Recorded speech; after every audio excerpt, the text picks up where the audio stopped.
I that's was what in my we 20s at that time. exactly, old ass. But no, Fuck like, you. And I'm but sexy. and whatever, man. I But am. I am. what I am. whatever you tell yourself in the mirror every morning, man. But but anyway, they Taking pictures, okay. no, I'm not taking. I Somebody ain't else talking can about take a you, man. I'm picture. talking about the fans, the peoples. Yo, you just sounded like Chris Tucker on that shit. I talk about you, man. I ain't talking about you, man. I'm talking about me. FBI, take a picture. Fine, black, and Exactly. intriguing. Yeah, exactly. Rush hour. But anyway, he didn't say but fine, black, and intriguing. See, I came up with that one. anyway, that's how what what's up, y'all? Harco's here with Music Making Sense podcast, and with me as always is the one, the only Dapper Dan himself with a mohawk, man. KP. How the hell you doing, KP? That was funny. I didn't expect you to laugh at me doing that. You just did it, man. It caught me off guard, dude. I'm doing good, man. How's it going for you, bro? Going all right. I just got a cough drop in, so hopefully it doesn't come across on the microphone with me juggling it around in my mouth. But kind of like got one of those like irritating, like little like irritations like right there in the top of your chest. And it's been like fighting like a cold and stuff like that for a few days. But that's what happens whenever you got, kids in school and you work at a public place as well, too. You're going to get hit with viruses and shit all the damn time. So, oh, yeah. I just sit here. Yeah, just been cracking on it, man. Just taking medicine a bunch and everything like that. And, it's turning on. But other than that, man, I've been, putting in work as always, man. Every time I come here, you ask me how you've been doing. I'm like, well, I've been doing good. I've been working my ass off, because working my ass off at this regular job that I got for the moment. I'm trying to change that to where I can have more time available because, I'm putting in over 60 hours a week at this job. And so I'm sitting here thinking, well, hell, if I can find a job where I can get 40 hours a week and make roughly the same, maybe a little bit less, obviously, but if I can make roughly the same, make more per hours and then work less hours, well, now I'm going to have 20 hours a week available to where I can work on everything else. And, not only do I have the podcast and stuff like that we do, and then I edit and stuff like that, which doesn't take too long of time, but it does take some time.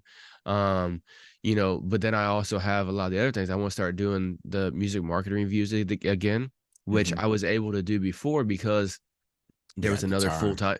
Yeah, well, there was another full-timer that was available and I was working less. I was only working like 45 to 50 hours a week. Right. So I had that extra like 10, 15 hours a week where I could do stuff like that. Well, then he quit randomly, because that's what you do is you randomly quit and fuck people over. That's how you live life and get ahead. That's sarcasm for anybody listening.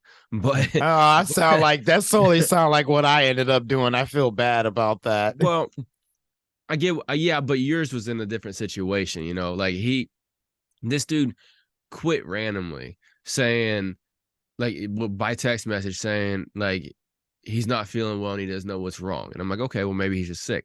Well, then the next day he was like, I'm still not feeling good. I don't know what's wrong. I don't know when I'll be able to come back to work. I need a break. And I'm like, well, I completely understand needing a break, dude, but could you come in this week at least? Because I got 4 catering orders I could really use your help on, And he just left me on red.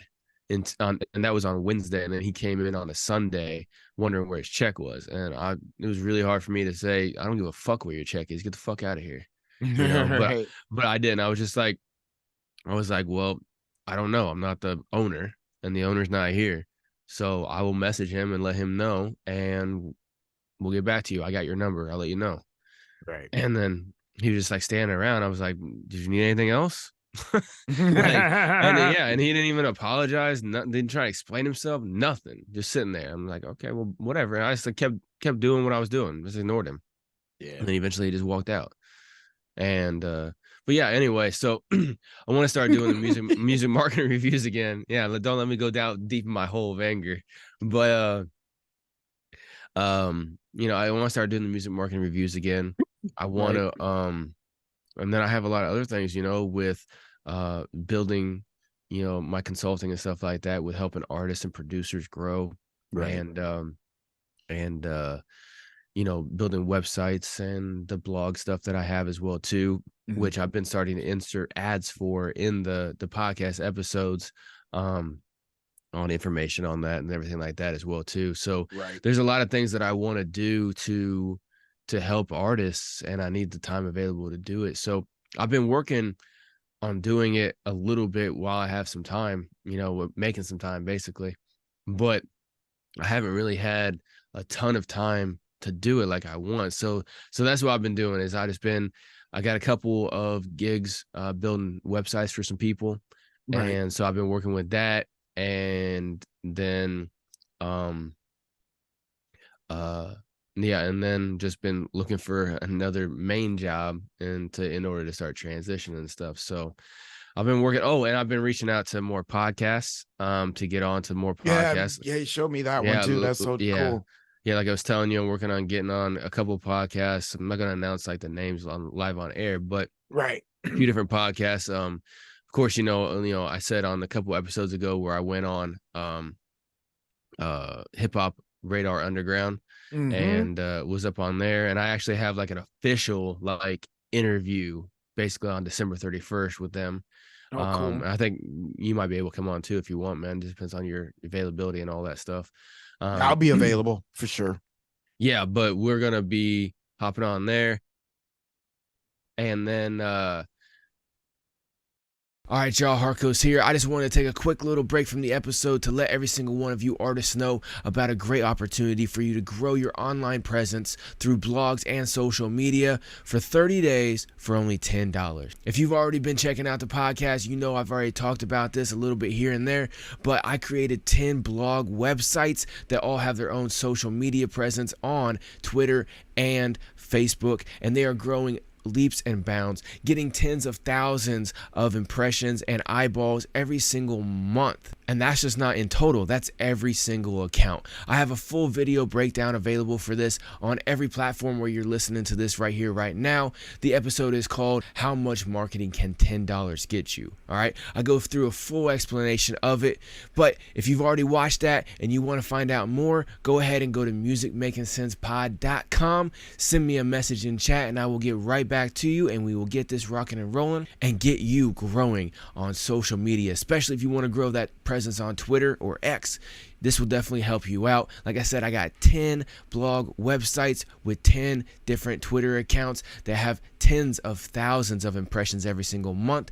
You can be right there with them, getting all those eyeballs and growing your presence online. So make sure you hit me up right now, musicmakingsensepod.com. Hit the chat button and send me a message, and we will get you on point with this great new promotion. All right, let's get back to the episode. Yeah, and then multiple other podcasts. I've been talking with different people. I had 2 people message me back today about some stuff and everything. So I'm just trying to get out there and tell people about what we're doing here at Music Making Sense Podcast and help grow it so we can help out as many artists as possible. So that's what I've been working on, man. So and I know you've been working on your sync licensing a lot and getting that going with your stuff and everything. And I remember you saying something last episode that you had like a gig coming up and stuff like that. Was that this past weekend? Yeah, that was actually yesterday. I didn't go because it was actually really short notice and wasn't his fault. And I wanted to say this because I think this is something I want to talk. I was actually telling you I want to talk about is being prepared for gigging.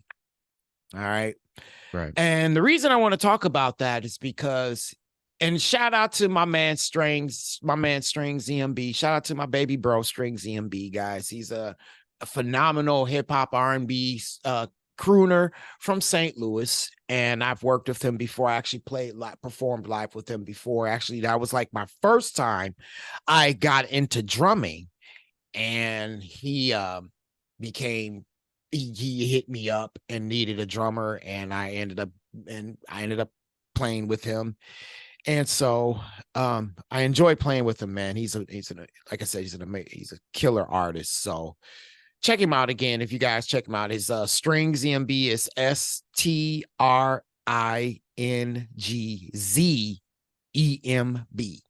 All right. So that's my man.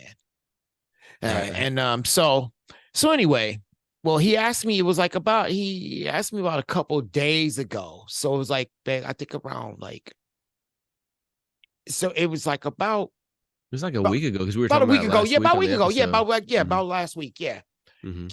So anyway, I wanted to go because it was my boy, and I was like, hell yeah, man, I just want to get back out there and gig again, right? Right. Yeah. But the thing is that I don't have drum cases. I need to get myself some new drum cases, and I need to Mhm. get me a drum bag and cymbal bag too.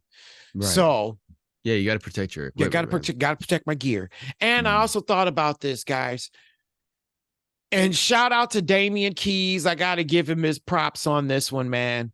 And as much as I love taking an Uber and as convenient as it is, you need a vehicle. Yeah, take an Uber with drum set, dude. No, I've done it. No, dude, Yeah? I have done it. XL? Oh, hell yeah. Like, yeah, I've done the XL and the luxury. Yeah. Oh, yeah, I've done it. I mean, and especially in Seattle at the time, because it was just, traffic was just atrocious. Yeah. So I would take an Uber. So you can do it. But I also needed to make a stop at the keyboardist crib so he and I could practice, because he lived a mile away from the spot we were playing at. So I would have had to stop. It would have been easier for me to stop there, set up, then we could practice before we had to go do load in. Right. Right. But then So that's those like are two things, movements of your drum right. So set. that's two movements of the drum set. And number one, I didn't ask for my guy that much because that's my boy, man. Right. But at the same time, realistically, I had to say, all right, it's not going to be enough for me to make two moves like that, even though, and they would be necessary because we would need to practice together, at least go over the set. It was only 4 songs, but we would at least go over the 4 songs together to just click. And we as musicians, I think with the beautiful thing about being a musician is that when you step in the room with the person and, you get that vibe with them and everything, they're going to click with you. So, but it's just always, I think it's just good to get that rehearsal in before you step on stage, especially if you got a keyboardist and a drummer with the vocalist. And I felt like I personally think we would have done dope without playing the backing tracks, but for that reason, but because I didn't have my gear to protect, I was like, all right, let me let the guys know at least ahead of time that I'm not going to be able to do it. And I mean, but they're using backing tracks and the keyboardist. And Warren, shout out to Warren Bishop, Warren Music, if you guys check him out on Instagram. But yeah, like I said, man, you want to make sure you're prepared. And no matter the circumstance, you want to be prepared because, and if you got, those are the main things. You want to make sure you got your gear. You want to make sure you got cases to protect your, all the stuff to protect your gear, your hardware, all that stuff. And then you want to make sure that you have a decently running vehicle. Yeah, absolutely. I mean, like I used to do Uber and I did Uber regular. So yeah, I only have a car. So if somebody was like, I pull up and somebody's got a whole drum set, I'd be like, yo, right. But like if you're doing XL, then you usually have a bigger vehicle and stuff like that. Right. So, and then you let them know that you are going to be packing a drum kit, let them know how many pieces you got and that sort of thing. But then at the same time, that was another reason, because it would have been scattered all over, and that's unprofessional. Yeah. No, you don't want to do that, right? You don't want to do that. Yeah, it's a pain in the ass, man. So like it would have been best like if you already knew somebody who had like either a Sprinter van or a truck or something like that. Right. Or you were an SUV and put the seats down, yada yada. You already knew somebody who had it instead of just rolling the dice with an Uber. Now I'm sure it being Seattle, some of the Uber, especially the XLs, are used to having shit like that because, it's a band city. But it's just, you got to have your own logistics, and like we talked about last time, like you having a fucking Sprinter van is going to help you out a lot, especially with all your shit, whether, you don't have to live in it or whatever, but at least transporting your shit. Right. Being able, Yeah. to have the transportation and then just being able, Yeah. like, if you need to do a quick rest, I mean, that's a great idea, what you were even saying Yeah. about that. So, yeah, but you got to be prepared, man. So that's something Yeah. I thought of, and I was like, I want to make sure that that I will be prepared, and I am prepared when I start getting back out there to gig again. Even if I'm in a band as a vocalist, I want to just be able to be reliable, Yeah. and just being able to have my stuff and be able to get out there and just be able to get to the gig without having to deal with having to deal with a bunch of dilemmas that you don't necessarily have to deal with when you No, can you got to just have the logistics on point just with have your everything that logistics. you Yeah. do, man. You Yeah. know, you gotta make sure you can get from A to B reliably, Yeah. and have a backup plan, So if Exactly. Uber is your primary, what's your backup plan? Lyft, you know what I'm saying? But if you have a vehicle and then shit fucks up, your backup plan is Uber and Yeah. Lyft. You know what I'm saying? Now you got multiple things. Right. And then, but again, if you're trying to, move your equipment and stuff like that, like, your drum set and everything like that, then, that makes it a little bit difficult. But, Yeah. but yeah, you got always, like, that's one thing I don't understand is that, in the realm of hip hop where I mainly deal with, people don't usually have to deal with their equipment. There's no Right. equipment. You bring your mouth, you know what I'm saying? And Or a microphone. I would advise bringing a microphone and Yeah. your own mic. Seriously. Yeah, you can Bring do your own that mic. too. Yeah, but even still, you bring your own mic that fits in a backpack. You Yeah. got a Right. you got a USB, little thumb drive or whatever Yeah. with your tracks on it, easy peasy, right? Exactly. So it's not usually that much. It's like yourself and something you can carry easy. So, but still, I see all the time artists, have to cancel last minute or can't figure out how to get from A to B and stuff like that. And I'm just like, why are you even like? You should think about that ahead of time, But they don't think about that, They don't think It was about on my that. mind. Yeah, it was like Yeah. on my mind, and I was thinking like, well, maybe I could. But then when I really sat back and thought about it, I was like, nah, Yeah. dude, just No, being and I'm real. sure that Strings understands because he knows you well, so he knows your Right. situation and stuff, But a lot of people that I see, having a plan is key with everything that you're trying to do. If you want to be successful, you got to have a plan. It doesn't have to be a huge elaborate plan, but it's got to be a little decent, If you're going to be if you're an artist, whatever, any kind of artist, and you're going to be like, "Hey, I want to start doing live shows." Well, you got to have reliable transportation to that live show. And then if you have equipment that you bring with you, you got to be able to bring that with Bring you. that gear. So if you don't have your own, then you need to borrow or something like that. Whether you're borrowing a ride or you're borrowing able to rent. the actual vehicle or you're renting, right? Because Yep. I mean, I don't know about where you're at, but here at Menards and Home Depot, you can rent a truck for like $20 a day plus mileage. Like you could a pickup truck. rent plenty. Yeah, you could rent plenty of like vehicles out Yeah. here, but Yeah. also you can rent gear. Like if you need music gear, you can rent. You can rent it from Guitar Center here. Yeah, you can do that. Yeah, rent it. You can, Actually, worldwide. Yeah, nationwide they got it. So yeah, I mean, there's U-Haul. You can rent a van from U-Haul. Just like one of those 15 passenger vans or whatever, the cargo vans or whatever. You don't have to get a big U-Haul truck.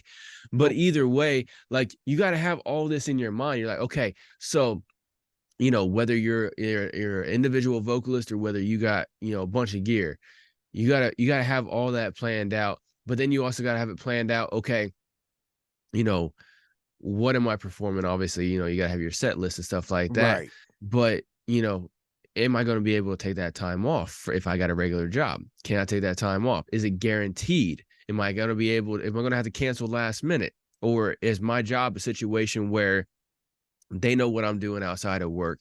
And if I book a time off request in advance, they know, hey, he cannot be in that day, regardless of whatever the fuck happens here at work. Yeah. I'm saying no matter if everybody calls off, whatever. They cannot be in, Right. You got to have a job like that, because I had a similar situation where somebody had asked me to perform, and at that time, that was when that other full timer was just getting started, right? Mm-hmm. And so somebody had asked me to perform, and I was like, yeah, I should be able to do it. Well, because it was like 3-4 weeks in advance. Right. Well, then I can't remember exactly what happened. Oh, I remember what happened. So then that full timer started. And I got him up and running. Well, then all of a sudden he couldn't work Saturdays anymore because he had some training that he was doing in Chicago that he had already paid for before he started working at the restaurant, right? And so I'm like, okay, well then all of a sudden, like a week out, or it was like 2 weeks out, all of a sudden I look at my calendar, I was like, oh shit, I got this thing that they asked me to do on a Saturday night. You know, I got to work Saturday night until like almost 10 o'clock. This thing starts at 10:30. Right. And it was like almost an hour away. And I'm like, fuck. And so I was talking with him, or what? Oh no, I can't do it, man. I can't. And so I'm sitting here like guns on both sides of my head, basically, like, which one am I gonna do? Right. So obviously, I had to think logically, and I'm like, okay, well, I'm getting paid for one thing, I'm not getting paid for another thing. You know what I'm saying? I gotta tell the gig, hey, look, sorry. I told him like a week and a half in advance, right? Right. So it wasn't like it was last minute, but I tried to tell him like, hey, apologize. I can't be there. And like I was scheduled to open. So I had to be there at 10:30. And I was like, hey, I'm not gonna be able to be at 10:30. I could be there like at 11:30. Can you maybe move some stuff around or whatever? And they were just like, no. I'm like, oh, okay, fine. Sorry, I can't make it. Right. It is what it is with that kind of thing, but you gotta have all your ducks in a row. And even if you're not doing physical shows, right? Say you're just trying to handle business on the internet and stuff. I saw an artist post something today. One of the artists that I've worked with previously off and on, she's a female hip-hop vocalist and stuff like that. And she made a post. I happened to see it earlier today when I was scrolling through Facebook, just seeing what I can, comment logically on. Right. And she made a post that said, she got the next couple of days off. She's going to be doing a lot of features and stuff like that, getting a lot of recording done, everything. Like basically living in the studio. And then I happened to see another post a little bit later on where she was like, well, I guess I'm not doing one of these tracks because for unforeseen circumstances that I'm not going to, blast anybody out on, I no longer have access to this beat. Right. And so I'm sitting here, I'm like, damn, what the fuck? And so I was like kind of like trying to read between the lines because she was being decently professional, right? But at the same time, she likes to update on Facebook all the time about what she's doing, right? But she was not blasting the producer or whatever, but basically it was an issue with a beat the producer gave her or whatever, right? And I saw her make another post. She said something about like, she's like, producers, from now on, if you send me a beat, send the contract as well too. Because if we have a verbal agreement that's supposed to be one thing, and then when it comes time for you to actually send me the beat, now I got to pay you. Well, and that wasn't, we had already made a 50-50 split agreement in the beginning, you know what I'm saying? And so I figured out that's what it was. What it was is she had thought it was going to be a 50-50 split with the person. He sent the samples, right? So she was like, oh, I like that one, blah, blah, blah. Well, then she hit him up or whatever, said, hey, can you send me that or whatever? Well, then they're like, oh, it's going to be X amount of dollars. She's like, what the fuck? That. She had already heard the snippet and been building something and had already been writing to something on it. Right. So now she's like, well, I guess I'm doing this. She made a post. I guess I'm doing this track a cappella. And so I messaged back. I messaged her. I was like, hey, hit up any of the producers that I have on my list, because I've been building the list and the database and stuff like that. And everything. And so she's like, yeah, I'll hit him up or whatever. Cause I know multiple producers that are like trying to flip some shit right now that are, quick, fast, in a hurry, everything like that. And so I told her to do that. But that's part of the logistics that you got to plan for as well too. Right. If you're in a situation where you only get 1 or 2 days off a week, and you can only get in the studio, in restricted amount of time, like you don't have a studio set up like I do right here, for instance, or like KP does. Yeah. Where you can record in your house at whatever time you got. If you need to go to an actual studio and stuff like that, you need to make sure, you have all your stuff in line. Yeah. Because if you don't, then you're gonna be in a situation where you get in the studio and you're like, hey, can you send me, the full beat, please? Untagged, or, can you send me the track out, whatever the situation is. And then all of a sudden they're like, oh, wait, this, that, and the third. Now you're sitting here screwed. You know, or I've heard of artists have situations where like they made an appointment with a videographer, and then they show up to the thing, but then the videographer doesn't show up because, you know, there was something that wasn't 100% finalized in the deal with them or anything like that, you know, stuff like that, man. Like anything that you're trying to do, you need to make sure you have it planned out, and you need to make sure you have contingencies as well too, you know. So if your videographer is not going to be able to come through, okay, have a backup plan. You know, what are you going to be able to do instead? And some things you can't plan for. Yeah. But I always try to have at least a backup plan. And it's easy for me to come up with a backup plan because I have so many fucking things I got going on that if one thing falls through, I'm like, okay, fuck it. Go on the next thing on the list, please. Because my list is, you know, a fucking mile long. So if one thing fails, I just go to the next thing on the list and say, fuck it, you know? And so it's easy for me, but for some people it's not, you know, like with that female artist, you know, she went into the studio. She's like, okay, I'm going to lay down three, 4 tracks today. Well, now one of them's gone. Okay. Well, I was kind of pumped about that one because, you know, as a lyrical artist, you know, if you create good music, which she puts out soulful music, like stuff that like lyrics actually from their soul, you know, she not just coming up with catchy jingles. And so, you know, you put your energy into that and everything. And then that's like, you wear that on your sleeve, you know? And so whenever something like that fails, you're just like, well, fuck, man, because that beat was beaten to my heartbeat and I had my soul fucking writing something on it. Well, now you just ripped my heart out. Now what am I gonna do? You know, and that's a tough position to be in, you know. And I got a message here. I'm like, how the fuck did you not already have this all taken care of before you went to the studio? Right? You know, that's definitely something. But at the same time, it's just like, you know, you always got to have your plan, just like you with your logistics on getting to the show and everything, you know? Yep. And I don't know, man. I just, a lot of these artists that I've been reaching out to and I've been talking to and everything like that on social media, you know, like we say, you know, we kind of specialize, especially me, in like help excuse me, in helping, you know, ground level and level 1 artists kind of build their base of operations and start launching off of that. And that takes a lot of planning. That takes a lot of strategy. You know, my full content strategy for an EP release is where you work in advance. And then when you're ready to launch, you have 6 months worth of content already done, already prepped, and already scheduled on all the social medias and YouTube and everything like that to drop, you know, 1 track a month with all the promo for it and everything. You have all of it scheduled up. I mean, that's a lot of logistics right there. But guess what? You have that whole 6 months already planned out and already scheduled, already uploaded. Boom, done. Now you can spend the next 6 months working on your next 6 months. 6 months. You know, and then now you're not sitting here saying, oh, my new track's coming out on the 14th of this month. And then the 15th comes around, you still haven't dropped it yet because, oh, the video's not done yet. Because you just filmed the video on the 12th. And you were hoping it would be done by the 14th. You know what I'm saying? Some bullshit like that. I've seen people do that. Like try to have like a 2-day turnaround on a video or even a week turnaround on a video. It doesn't work.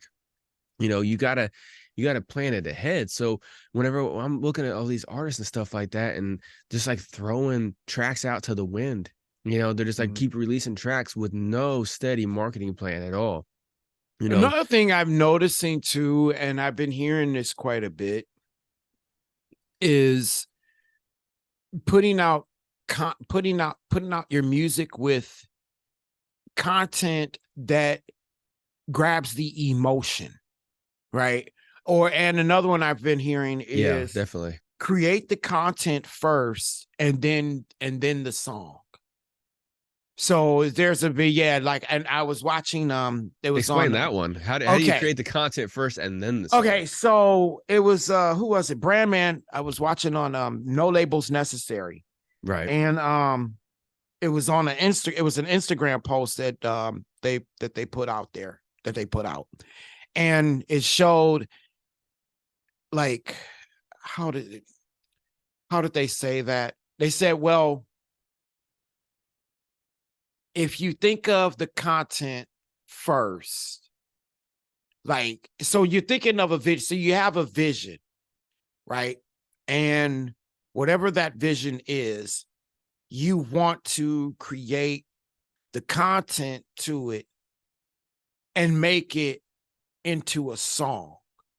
So instead of thinking of the song first, think of the piece of content. Like, think of the storyline. Like, what are you trying to show? How are you trying to showcase it, right? And then once you do that, then go ahead and create the song. So I started thinking about that within myself. I was like, wait a minute, that now that I think about it, it's like when I think of content, I actually use my imagination. And where it goes with, and then when I'm using my imagination, I'm thinking of scenarios like me outside playing my drums in a very scenic area. All right, y'all, Harkos here. I just wanted to take a quick little break from the episode to let every single one of you artists know about a great opportunity for you to grow your online presence through blogs and social media for 30 days for only $10. If you've already been checking out the podcast, you know I've already talked about this a little bit here and there, but I created 10 blog websites that all have their own social media presence on Twitter and Facebook, and they are growing leaps and bounds, getting tens of thousands of impressions and eyeballs every single month. And that's just not in total, that's every single account. I have a full video breakdown available for this on every platform where you're listening to this right here, right now. The episode is called How Much Marketing Can $10 Get You? All right, I go through a full explanation of it, but if you've already watched that and you want to find out more, go ahead and go to musicmakingsensepod.com, send me a message in chat, and I will get right back to you, and we will get this rocking and rolling and get you growing on social media, especially if you want to grow that presence on Twitter or X. This will definitely help you out. Like I said, I got 10 blog websites with 10 different Twitter accounts that have tens of thousands of impressions every single month. You can be right there with them, getting all those eyeballs and growing your presence online. So make sure you hit me up right now, musicmakingsensepod.com. Hit the chat button and send me a message, and we will get you on point with this great new promotion. All right, let's get back to the episode. And with that, I'm hearing the sound of the drums that I'm playing. I'm also hearing the music. So when I heard them say that, I was like, that actually makes sense. I could see it making sense. Now that you've explained it, I could see it making sense because a lot of times people will create a song that is sonically sounds decent or sounds good, but then when they put something together, it's like very standard cookie cutter looking bullshit, right? But like you said, if they create the content, I think what that's actually driving at deeper, especially in the realm of hip hop, and what that's driving at deeper is actually creating more what people would consider conscious music. Music that actually says something, that feels something, that has something to it, So like, for instance, with me, whenever I make music, whenever I'm sitting there writing it and listening to the beat and stuff, I'm visually seeing all kinds of stuff already. You know what I'm saying? Right. I'm visually already seeing the video for it. And there's a lot of artists like that, and then there's a lot that are not. And that might be what they're talking about, is those that do not. Because the artists that do not, they just come up with some track that sounds good, that is cookie cutter, sounds like all the other shit out there, and then they come up with a video. Well, the video looks the same. And so it's like, stop trying to make the same old, start actually trying to make something unique and creative, because that's what people want, is they want creative. All of us artists out here and stuff call ourselves creatives, right? But some people are not very creative. Yeah, it's like we're afraid to push that boundary. Like, I even thought about, like, even for me, it's like, if I played my drums, because I've seen it done, and I've seen it get phenomenal results from it, because it's daring. How many people? I mean, you think about taking your drum kit out there especially if it's chilly or if it's cold or whatever, and you got like snow, and it was who was it that did it? Oh my God, I forgot his name right off the bat, but he was a drummer that did it, and it was awesome as hell. And I'm like, dude, that's it. Like, if you go out there and do something daring. You know, like you take it, because you got to think about setting your drum kit up and being out there in the elements. And then you've already created a sound or put like the instrument, you put the other instrumentation to it. And you go out there, and then you're out, and then you're playing that drum fill. Todd Zuckerman, that's his name. Right. Yeah. So I just saw that. I just sent you a link. So there's this one band that I used to work with a few years ago, because when I originally started my hip hop, my radio show style podcast in 2017, I actually started a rock show and a hip hop show at the same time. And nice. The rock show only went for like 6 months, and then I shut it down, just went to the hip hop only, because, as you know, it's very difficult to have like a weekly show showcasing rock artists, because they don't produce as much as a hip hop artist, and then they break up a lot, blah blah blah, shit like that, right? Yep. And so I kind of shut that down. But there was one group in there that I actually still listen to every once in a while, called The Wise Man's Fear, and they're a pretty good band. But they actually have a video called for this track called Black Root Forest that is just what you're talking about. They are out in the woods playing their instruments in the video and stuff like that. Yeah. And then also they have some other creative content in there. So it's really, really cool.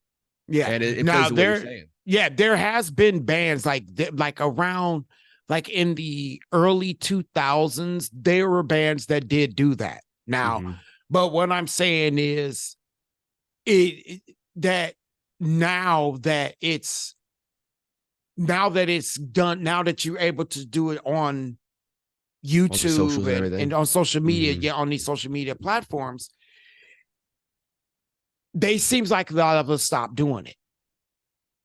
Yeah, and it's more necessary now, because that's what social media, YouTube, all that shit is all content driven, visual content driven. You know, that's why I always tell people, I'm like, look, take a little bit of time and have a video of some kind, any fucking kind. Yeah. Instead of always a live video, instead of a video always of you playing live at a gig or at a club or venue.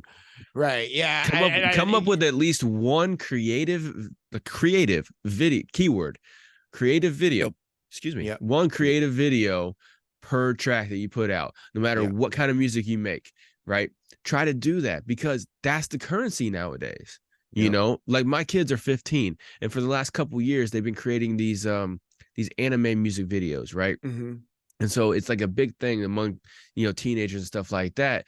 And basically what they do is they take clips from like anime shows, and then they edit it together with a lot of like high frequency cuts and flashes and stuff like that, and a lot of rotations and all kinds of like high frequency editing style. But then they do it to like a popular song and stuff like that. Right. And so it goes around like crazy. And so a lot of these songs, you know, a lot of these editors will use some of these songs, and they'll get, you know, hundreds of thousands of views on their short or on their long form video to that song, you know. And so, you know, if you have music that can be creative like that, you know, then you can do something like that, or you can do literally anything. But, you know, just like the point I was trying to make with that is that's like, my kids are 15, like I said, that's what they do. They sit around and they watch shit like this, of these creative videos with music behind it. Yeah. And they're hyper creative. You know, they can be about, you know, anime shit, or it can just be any form of hyper creative. That's what people like. You know, we're at a new level of entertainment. You know, I remember, you know, I told this story multiple times, but when I first got introduced to hip hop, it was in the morning before school watching MTV. MTV, yeah. because they would have the music video countdown and stuff like that before I went to school. And this was back in 3rd grade, right? And back in the 90s, like the early mid 90s. And but yeah, like I that's was what in my 20s at that time. exactly, old ass. But no, fuck like, you. And I'm sexy. and whatever, man. I But am. what- I am. whatever you tell yourself in the mirror every morning, man. But but anyway, they Taking pictures, okay. no, I'm not taking. I ain't Somebody talking else can about take a you, man. I'm picture. talking about the fans, the peoples. Yo, you just sounded like Chris Tucker on that shit. I talk about you, man. I ain't talking about you, man. I'm talking about me. FBI, take a picture. Find black Exactly. and intriguing. Yeah, exactly. Rush hour. But anyway, He didn't say find black and intriguing. See, I came up with that one. anyway, that's how music really got around. Right. Like, yeah, you had the radio, Mhm. but I mean, fuck, you know, Bone Thugs and Harmony, the Crossroads, when that first came out off their well, technically their second CD, but off of, you know, East 1990 Eternal, when the Mhm. video for the Crossroads came out, it was so visually creative at that time. Obviously, if you go look back at it now, you're like, Yeah, especially man, from that special was. effects are dog shit. But back then, But then back then it was cool. Yeah, in because 96, especially from when yeah. they made Thuggish Ruggish Bones right. to that to Yeah. Crossroads. Yeah. Yeah. But in 96, Upgrade. the video for it was great, you know, because the special effects were like up to date then. You know, you look at something from 96 and 2023, you don't even worry Well, about it. yeah. I mean, but of anyway, course. like that, I was like, oh. And then my dad bought me East 1990 Eternal cassette. You know what I'm saying? Like, Mhm. that's how I got turned on to music like that. And that was just with TV only. Now we carry around a TV that can access millions of channels right. Right any in moment. your hands. Yep. at any moment. You access millions of channels, whether it's YouTube or social media, anything like that. Actually, Yep. billions of channels if you think about it, because Shit trips me out know, to this day.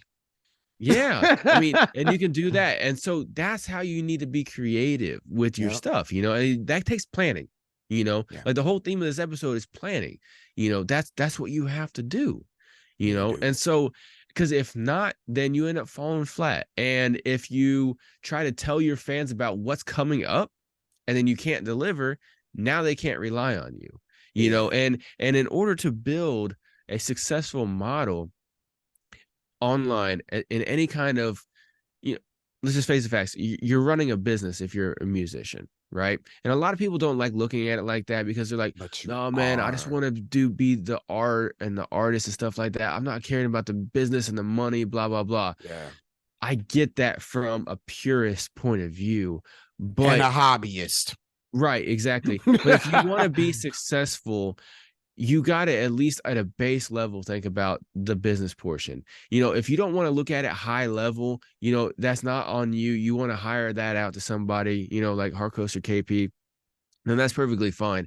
But at a base level, you got to think about it like that. You're like, okay, so what does it take to build a super fan? Right. And what a super fan is somebody who will actually give you money, somebody who will give you money, who will share your shit, and who will support you in any way possible. That's a super fan, right? Mm-hmm. A regular fan is just somebody who will listen here and there or whatever. They might share here and there, but a super fan is a cult-like member, right? Yeah.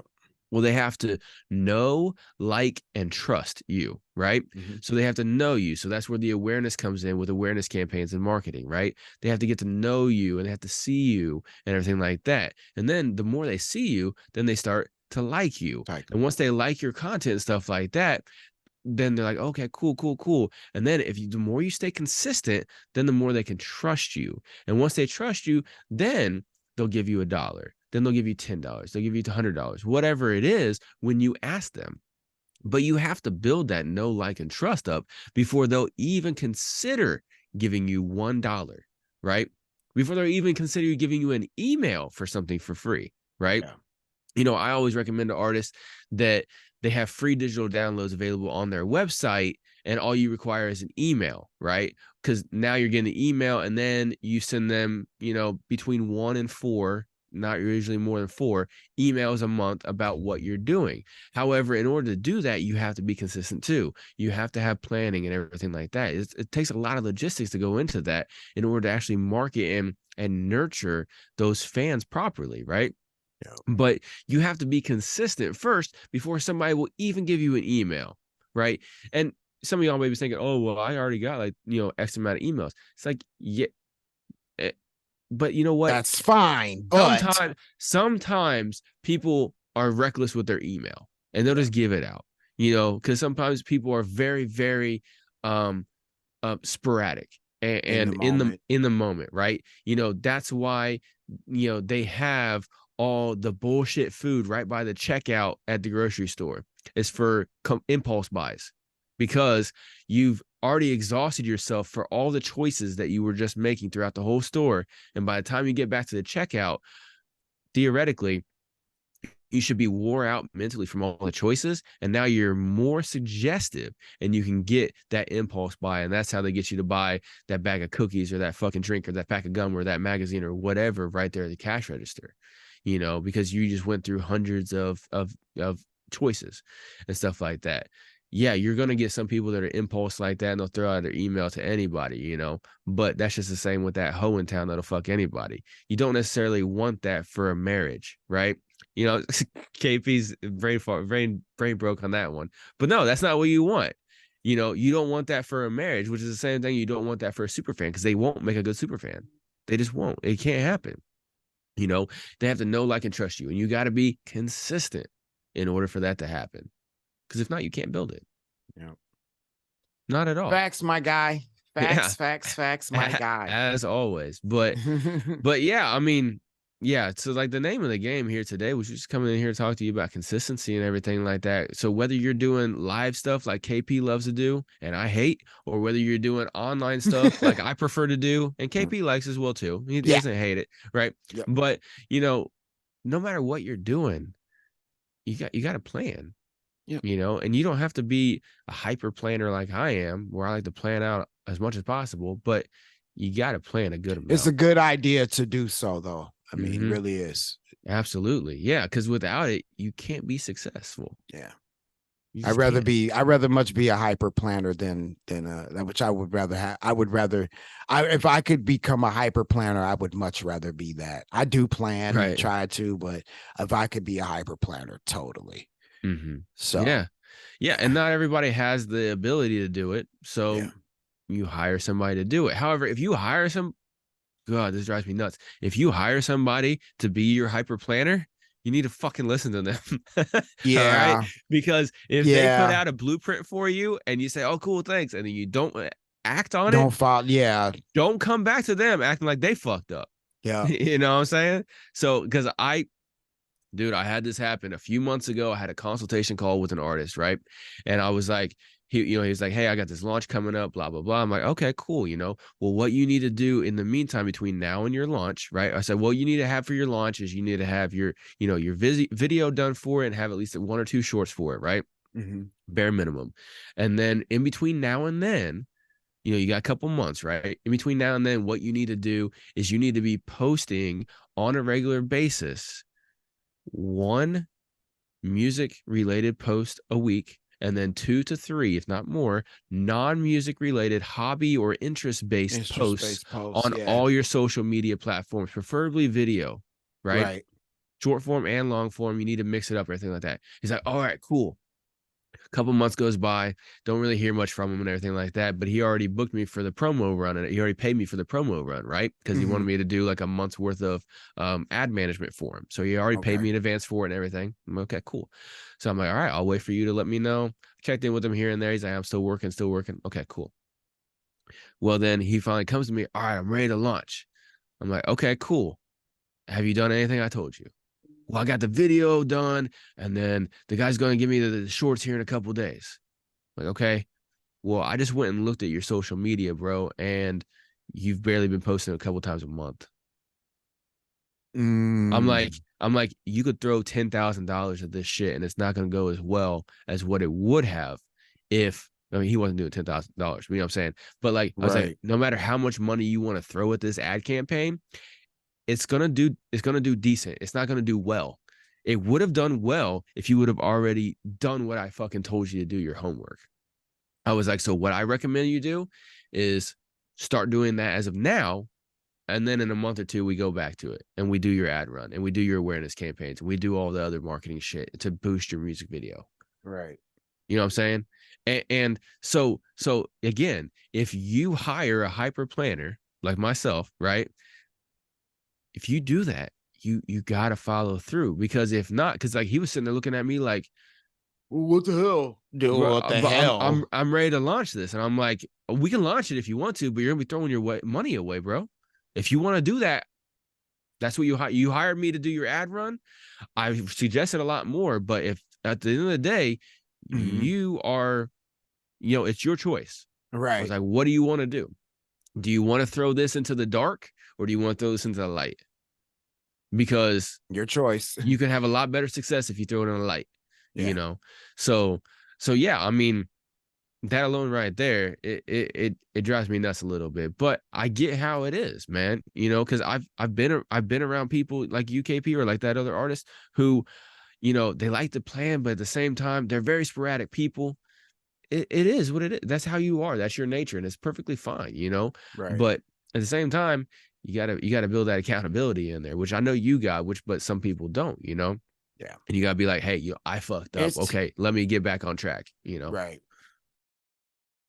All right, y'all, Harkos here. I just wanted to take a quick little break from the episode to let every single one of you artists know about a great opportunity for you to grow your online presence through blogs and social media for 30 days for only $10. If you've already been checking out the podcast, I've already talked about this a little bit here and there, but I created 10 blog websites that all have their own social media presence on Twitter and Facebook, and they are growing leaps and bounds, getting tens of thousands of impressions and eyeballs every single month. And that's just not in total, that's every single account. I have a full video breakdown available for this on every platform where you're listening to this right here, right now. The episode is called How Much Marketing Can $10 Get You? All right, I go through a full explanation of it, but if you've already watched that and you want to find out more, go ahead and go to musicmakingsensepod.com, send me a message in chat, and I will get right back to you, and we will get this rocking and rolling and get you growing on social media, especially if you want to grow that presence on Twitter or X. This will definitely help you out. Like I said, I got 10 blog websites with 10 different Twitter accounts that have tens of thousands of impressions every single month. You can be right there with them, getting all those eyeballs and growing your presence online. So make sure you hit me up right now, musicmakingsensepod.com. Hit the chat button and send me a message, and we will get you on point with this great new promotion. All right, let's get back to the episode. For myself, as a personal question. All right. Okay. And I think we can see if everybody else would want to know, if everybody else could tag in on this too. Right. Drop a comment, please. But the thing I was thinking about was there are quite a few things that I'm experiencing as an artist, right? Okay. And just as we were talking, like there were things that just some certain things were just going through my head. Like as far as ways artists can make, or especially like for musicians or instrumentalists can make money or can monetize. And so I'm thinking of, since you are starting you're getting the marketing package stuff together, right? I was thinking of, since I did do the artist coaching, like brand and coaching thing, right? Right. I feel like there is something I can teach, and it mostly deals with being an artist, like how to monetize being an instrumentalist or a sideman or gigging musician, right? Touring, like those, how you can actually make money. And then I thought of, which is sync licensing. You can put out instrumental albums and things like that. So I was thinking of like putting together maybe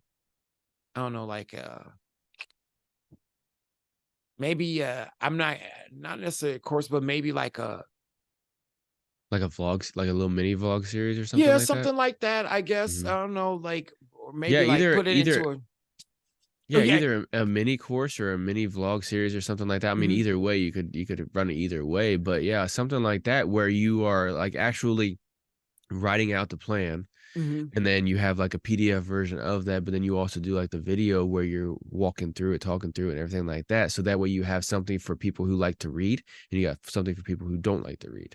Right. That would be a good idea, I think, Okay. because especially if it's something, and then you can show, hey, look, here's me doing this, here's me doing that. You know what I'm saying? That would be great, and I think a lot of artists would like that as well too, because there's a lot of people who are interested in sync licensing, Right. and who are interested in doing gigs and stuff like that, and that's one area where you start putting that together, and you start maybe even you have like a general package where it's like, hey, in general, here's how you do this, here's how you do that.